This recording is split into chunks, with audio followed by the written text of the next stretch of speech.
Hello lovely people, my name is Emma and today I'm going to be talking about some LGBTQIA non-fiction books, some memoir, some more like essay writing and sort of history in honour of the fact that it is Pride Month here in the UK. So June is Pride Month and I've sort of done a TBR that is a little bit more focused on some of the books about queer history on my shelves, and these are some books that I have read in the past that I really enjoyed that are focused on the LGBT community.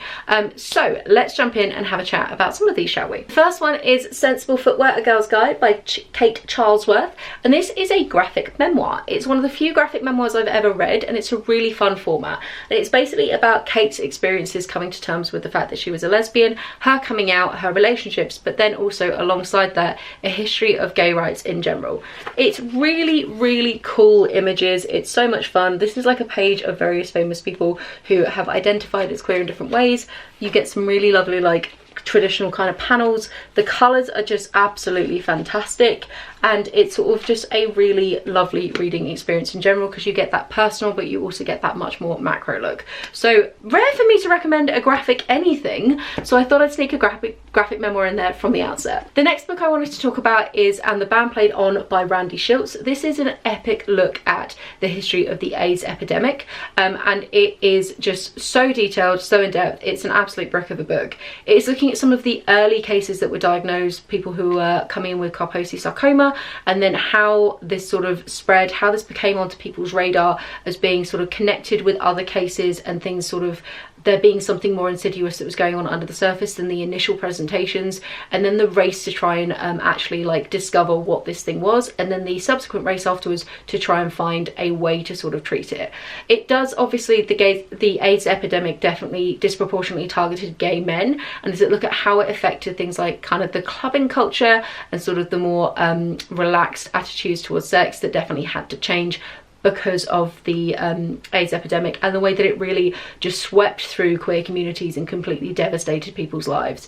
It's a very harrowing read. It looks at the politics involved around it and how it definitely wasn't mentioned for such a long period of time because it was considered like unsanitary and sort of almost like they deserved it kind of energy, and it goes all the way across the world because whilst there is a lot going on in America, it looks at some of the other cases that were appearing in other countries and also the different research facilities and groups who were looking at them which weren't just American. It's super freaking detailed, quite an intense book. It's quite small font as well, so like it is a dense book to get through, but I listened to it on audiobook and I found it actually like surprisingly accessible in that format, and even though it's very dense I think it is incredibly well structured, really streamlined, and does a very good job of keeping you grounded even when we are jumping around in locations. It is very good at making sure that you are kind of caught up with what was happening before, so a must read for anybody who's interested in like history of science and medicine. Then we're going to go somewhere a little bit different and talk about some linguistics, and this is specifically Fabulosa, the story of Polari, Britain's secret gay language by Paul Baker. This is such a cool book. Polari was a secret language that was used by gay people within Britain in like, I want to say the first half of the 20th century, like up until like the 50s and 60s, and it was sort of, it looks at how this language evolved and the way that it was used to basically, when it was still illegal to be gay in Britain and was definitely heavily discriminated against, it gave gay people a language that meant that they could communicate out in the open and be almost like a secret code to test the waters if somebody else was also gay without outing yourself accidentally. It has so many different influences from Romani cultures, sailing, like sailors were a big thing in it, but then also became more of a common parlance because of Round the Horns, Julian and Sandy, and just the way that it then got kind of adopted into more mainstream modern culture as time went on. It's really cool. I love the history of like linguistic stuff, and Paul Baker has done a bunch of different podcast episodes, so if you search his name he's talked about Polari in a few different formats if you don't want to read a whole book on it, but it is incredibly accessible and really interesting if you're a word nerd. Then I want to recommend Roaring Girls, The Forgotten Feminists of British History by Kyte. Now this is a little bit more of a look at feminist history, but many of the women mentioned in this book really shunned sort of traditional gender norms that were happening at the time. Many of them dressed in men's clothing, and several of them had very close relationships with other women that one can assume a fairly high amount of like romantic intent behind that.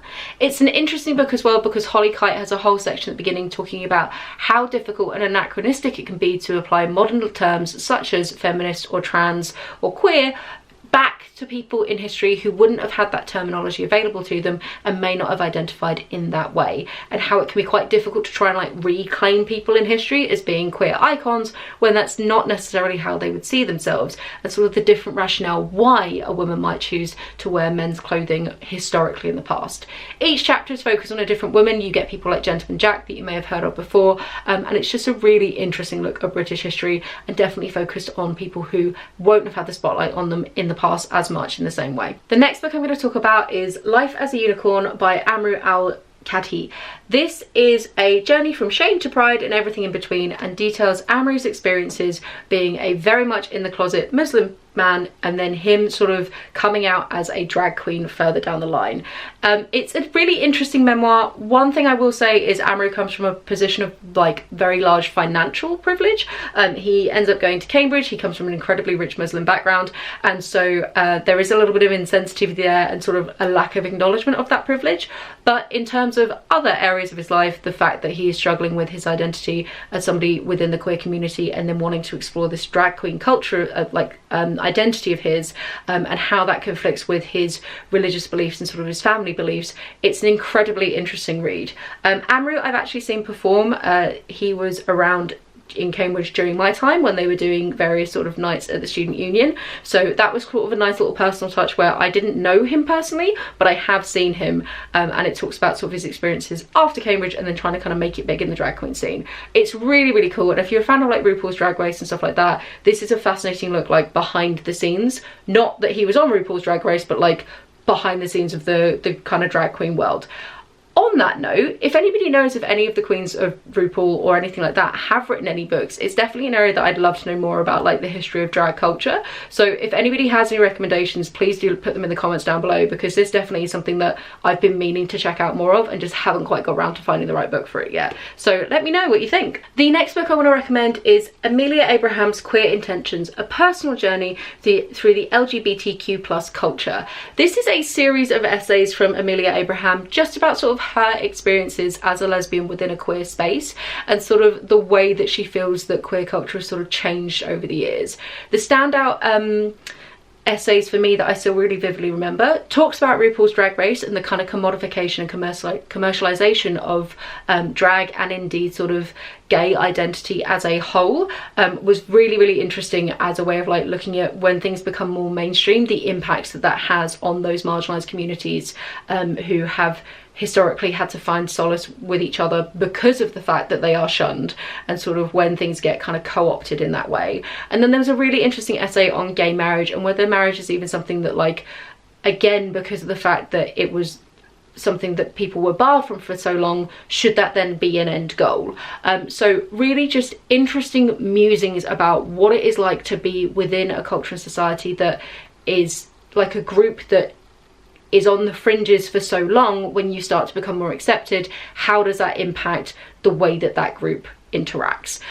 Really fascinating read all round, would recommend. And one of the few essay collections I recommend. I don't tend to like essay collections, whereas this one really spoke to me, and it made the kind of reading quite fast because you could just sort of take it one essay at a time. The final book I want to recommend is Wayward Lives, Beautiful Experiments by Saidiya Hartman. This is a look at the lives of queer black women in, I think, the 1920s, dawn of the 20th century, in New York, I want to say.